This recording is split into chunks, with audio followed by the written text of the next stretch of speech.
Hi, I'm Sophie. Welcome to another bookish adventure.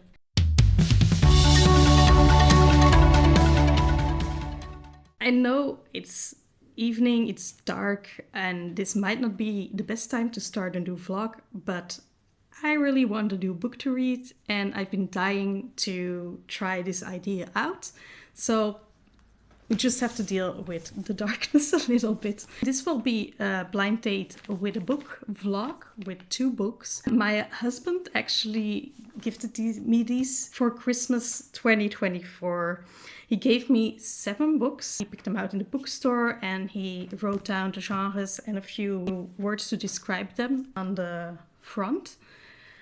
But I still have 2 of those to read. So I thought, February seems like the perfect month to do a blind date with a book reading vlog, so that's what we're going to do today. I have 2 options. So first we have a horror book. I'm not sure if you can see the genre because he wrote this in gold, but this one is horror, but this also says and a little bit of romance. And then there are a few words like it's very queer. She wants her brother's ex, so that's exciting. That's the romance in it. It's unpredictable. An ancient monster comes to shitty town, so that sounds really exciting. And then I also still have a fantasy book left. And this one says it has a magical bargain. It's a portal fantasy. I really enjoy portal fantasies. The female MC is the villain. Love that. Rogues Gallery and potentially campy. So maybe a little less serious read for a fantasy. So that's intriguing. I think my first one of the vlog will be the horror book. So let's unwrap it together.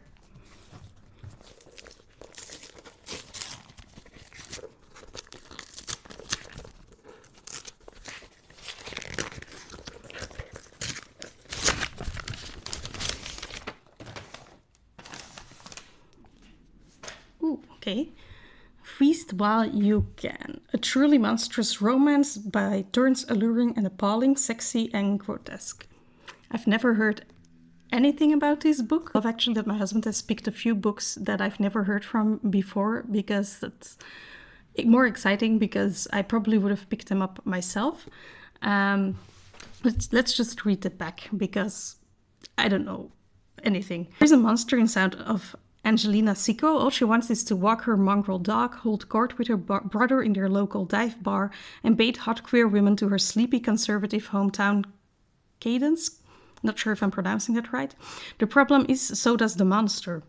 It wants what Angelina has done. It wants what she's going to do. It wants to eat her whole life and every version of every future she might have with it, until it possessed her. The famous monster of Cadence lived deep in a pit inside the mountain, but on the night that Angelina runs into her brother's ex, the sturdily handsome Jagvi, the monster rises hungry and ready to eat. Its claws combed through her private thoughts, her most intimate and traumatic memories.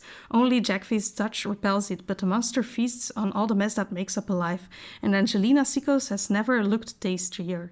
What will Angelina do to protect her future, and just how much will it cost her? Okay, so she's haunted by this monster, possessed. It's not too thick. So let's see how many pages it is. It's pretty tiny, but it's under 300 pages. So I'm hoping I will get through this one quickly. I'll just start reading and I'll update you when I have something to say about this one.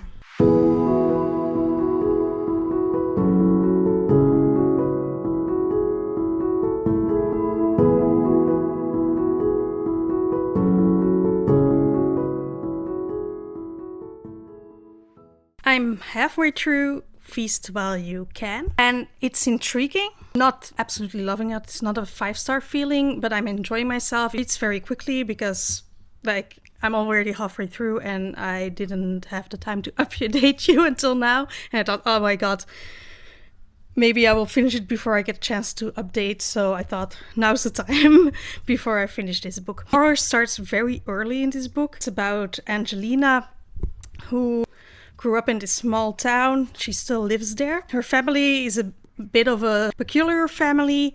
So they mostly have sons in the family, and whenever a girl is born, they are considered a special sicko girl. And Angelina is of mixed race. Her mother left this small town for a while and came back pregnant. She doesn't really know who her father is, and she's also a lesbian. And those are two things that in this town are kind of frowned upon. There's a lot of racism and homophobia in this book. Towards Angelina, I would say it's rather subtle, but you also have Jackie, which is a love interest in this book. And she also grew up in this town, but she has left it. She used to date Angelina's brother. She discovered that she's actually into girls. Town reacted badly to this, and she left it. Lena loves this town. Jackie really hates it. And at the beginning of this story, there's a family party. And suddenly Jackie shows up because very recently her father, who still lived in this town, she left with her mother, died. She was there for the funeral, but now she's back to kind of like fix the house he used to live in. And at this party, all the youngest generation of this family, so Angelina, Patrick, and all of their cousins, and also Jackie, go to this cave not far away from their family property. And in this cave there is a pit. And there are a lot of legends and myths about this pit, that there's a monster that lives in it. Could also be a different pit. No one really knows, and there are a lot of different stories about it. But Angelina's brother tells a story. People correct him no, it was this way or it went that way. Angelina picks up a rock and throws it in the pit, kind of to get attention, especially Jackie's attention. That night, the thing from the pit is haunting her. So far, she has also really been possessed, the thing from the pit can take control over her body. So it's really, pretty intense. The only thing that makes the monster leave is when Jackie touches her. This book feels like the monster that's haunting Angelina is obviously some kind of metaphor. Not really entirely sure what it is. I feel it's about Angelina not really coming to terms with her queerness because she's out now, but she's still repressing feelings for Jackie, obviously because she used to date her brother, but that's not the only thing. She also doesn't really understand that she has a lot more privilege than Jackie does. Jackie doesn't like the town because they're racist, they're homophobic. She didn't have a great time growing up there. Angelina's youth was different, but she does things like when people make homophobic comments, she will laugh with them and stuff like that. So I think it's about Angelina coming to terms with this and being haunted by actually this town that's not great. It's actually a pretty shitty town. She still dedicates her life to it and says to people that she loves it and stuff like that. That's what I think it's about. Could be something different in the second half. Like I said, I'm enjoying it. It's a quick read. I like the horror elements. Not obsessed with it or anything. I think right now I would say that's maybe a 3.5 read, but still have half the book to go, so things might change.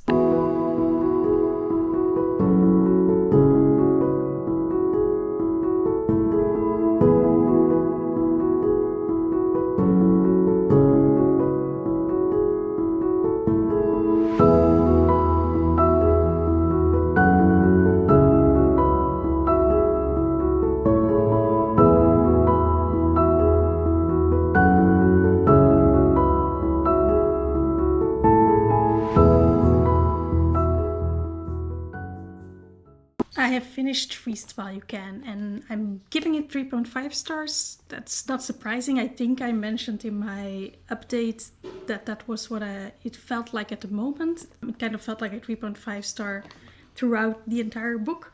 There were some moments that I thought were very intense in the horror, and then I was really intrigued and into the book.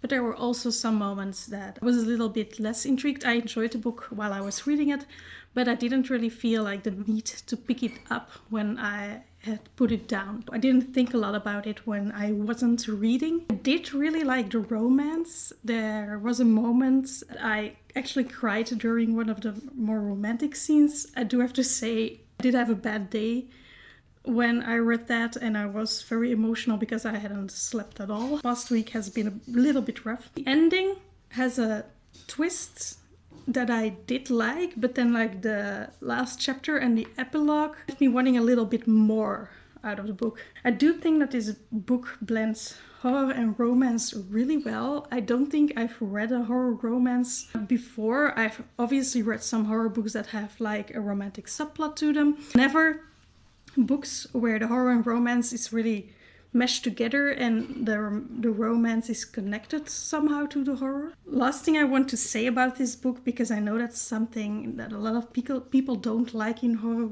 books or movies. I'm one of those people, so that's also why this book isn't quite a 4-star and lands on a 3.5. There's a dog in this book. Main character Angelina has a dog. She has found a dog like 4 years ago. It's really malnourished and she fed it, became healthy again, and she kept the dog. The dog has a really funny name. It's just called My Dog, and other people call it Your Dog, so that's really funny. But this dog is not fine at the end of the book. I just want to mention that because I know it's something that a lot of people don't like to read. If that's something you don't like in horror, maybe avoid this one. That's Freeze While You Can. Really like the concept of this book. There were some really intense scenes, like that the horror and romance was blended so well. And if you know other books that do this, that blend those two genres together, let me know in the comments, because I would like to pick up some more of those. Maybe the last thing I want to say about this is the writing style. I think a part of why I wasn't that invested in this book and I didn't really think about when I wasn't reading it was the writing style. I can't really say what it was about the writing style that didn't really vibe with me. But yeah, sometimes you know something is not really working for you without knowing why. And that's the case with the writing style of this book. Finished this one, which means I get to open my other blind date for the book. So that was a fantasy one. That said Magical Bargain, Portal Fantasy. Love that. Female main character is a villain. Also love that. Rogues Gallery and potentially campy. Different vibe than Freeze While You Can, so let's see what it is.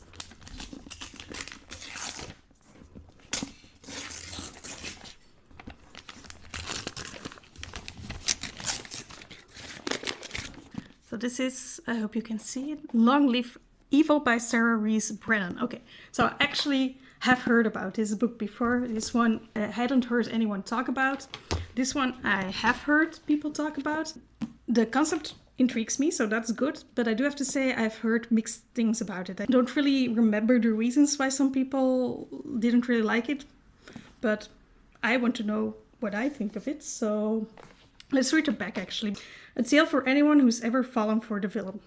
That's me, so that's good. As her whole life collapses, Ray still has books. Relatable. Dying, she seizes a second chance at living, a magical bargain which lets her enter the world of her favorite fantasy series. Intriguing.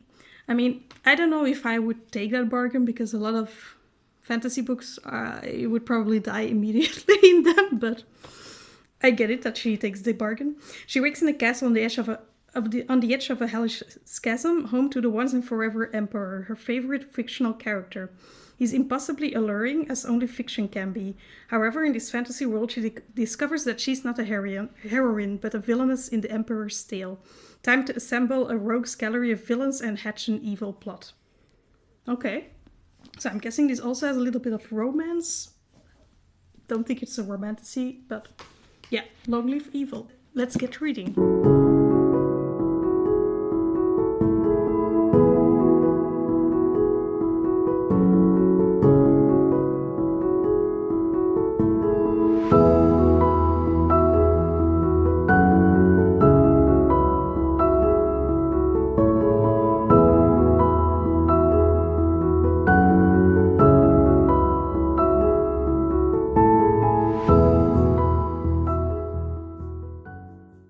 I'm on page 134 of Long Live Evil, and I'm actually really enjoying this so far.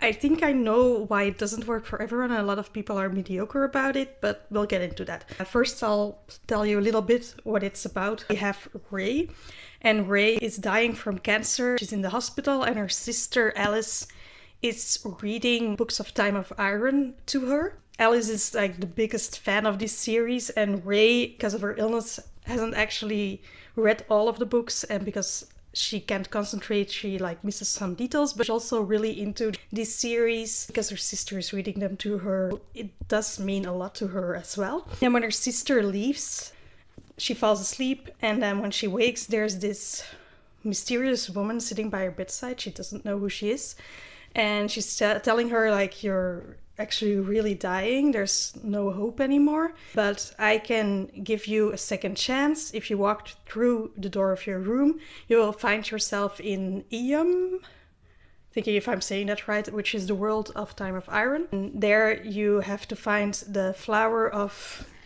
now I have to think, death and life and death. Yeah, the flower of life and death, which blooms only once a year. And if you can get this flower, you can get a second chance at living, because this flower in this world has the power to save a life. So when she's in this world, her body will be like dead in the real world.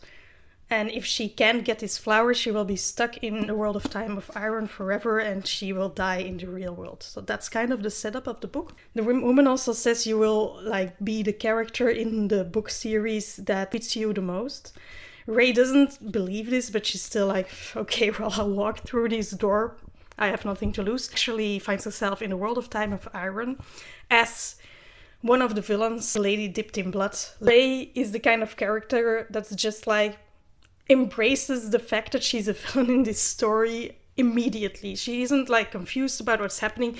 A little bit about like she can't remember all the details, so she gets some things in the world wrong, which confuses the other characters. She also uses like modern language, and the characters are like, what does that mean? For example, she says will be powerful AF, and the other character is like, AF, what does that mean? And she's like, as foretold. So those things are really funny. This book doesn't take itself very serious, I would say, so it is campy, and I'm loving that, but I think that might be something that doesn't work for everyone. Yeah, so when you read this, just don't expect this to be like a really serious fantasy book, because it's not. It jokes with things like, now I'm going to have my villain monologue.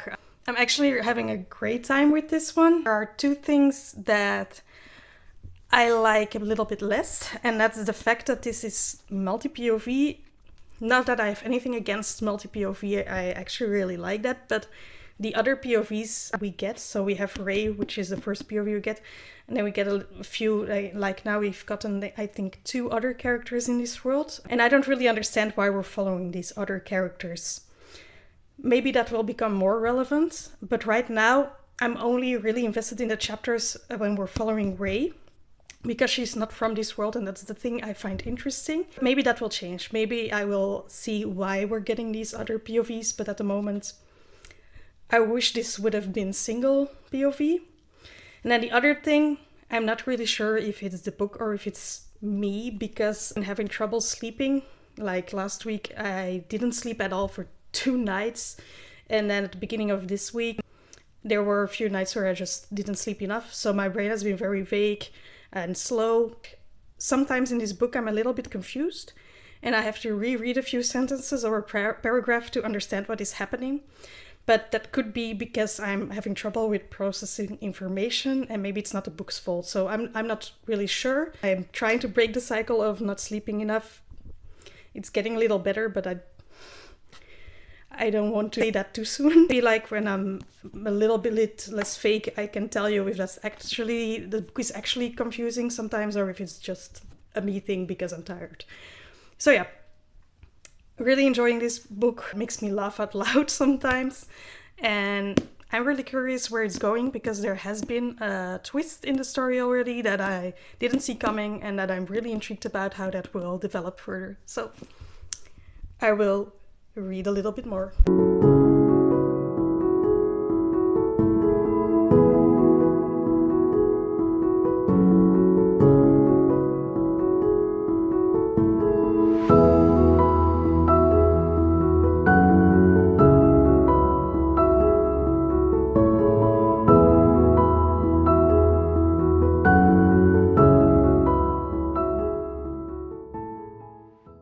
I'm almost at the 300-page mark in Long Live Evil.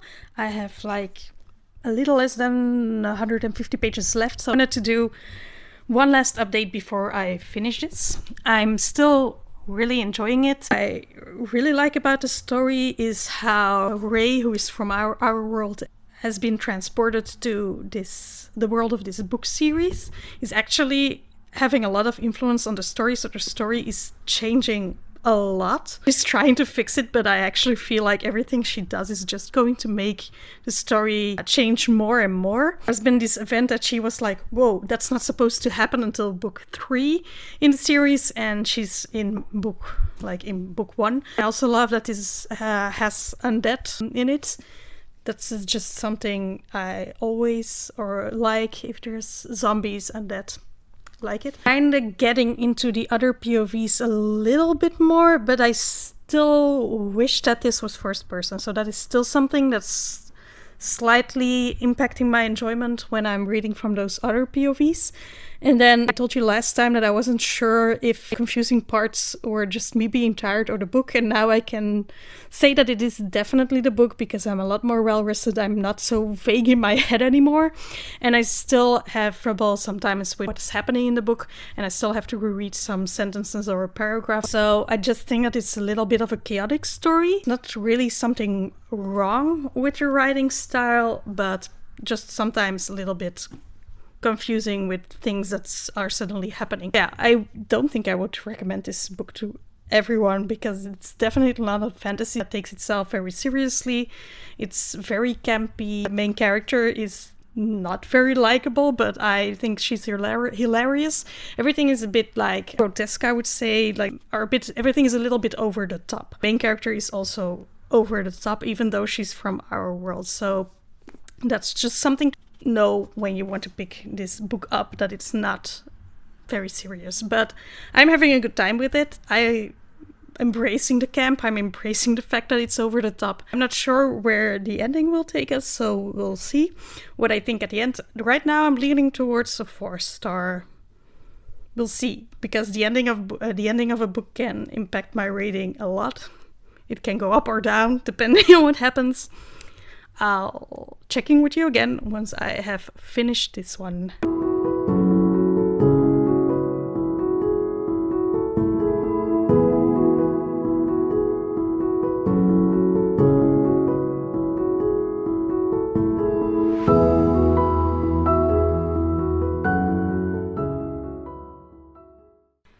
The last chapter of this made me sob. This campy portal fantasy made me cry. I don't know what happened. I did not expect that. Not because the last chapter was sad, but it was so satisfying and not wholesome, but it was just the ending that I needed, that I just started crying. I really liked the ending of this book. I'm giving it 4 stars because I think the things that I've said that I had a little bit of issue with still stand. I still would have preferred this book to be single POV or maybe dual POV, but then I would have preferred to get another POV from a different character that we didn't get the point of view from. And also the writing style remains a little bit chaotic at times. The story in itself is just a chaotic mess, but I was so here for the ride. So I really enjoyed this, but I'm also kind of scared of people picking this book up because I loved it. Because I know it's not for everyone. I've actually looked at the reviews on Goodreads, and most of the people who didn't like this book or were mediocre about it didn't like it because of how campy and how unserious and how chaotic it was. I think that's just something you have to know before you pick it up. I was actually very happy that my husband put that on the package of the blind dates, that it was potentially campy, because then I had the right expectations going into this. Because if I would have expected an epic fantasy story, then maybe I would have been disappointed like other people. I don't know. I really liked it. The sequel comes out in May, I believe. It's called All Hail Chaos. Seen the cover. Love the cover. Very excited for it. And I do have to say, this cover, I do think it fits the story, but because I do think that it conveys the campiness of the story. I don't think it looks like it would be an epic fantasy, but the Dutch translation, the cover of the Dutch translation looks very serious, and I do think that that is a wrong cover for this book. I will put the Dutch cover up here because I don't own it. That's a very different vibe from this one. I love these covers. this was a win for me. And then we have the end of this vlog, because I finally read all the blind dates with a book that my husband gifted me for Christmas 2024. If he does this again sometime, I hope that I will be a little bit better about reading them. But now I have a YouTube channel, so I can do more vlogs with blind dates with a book. Let me know in the comments if you would like to see that. I will do a quick wrap up. So first I read Freeze While You Can. This was a horror book with a little bit of romance in it.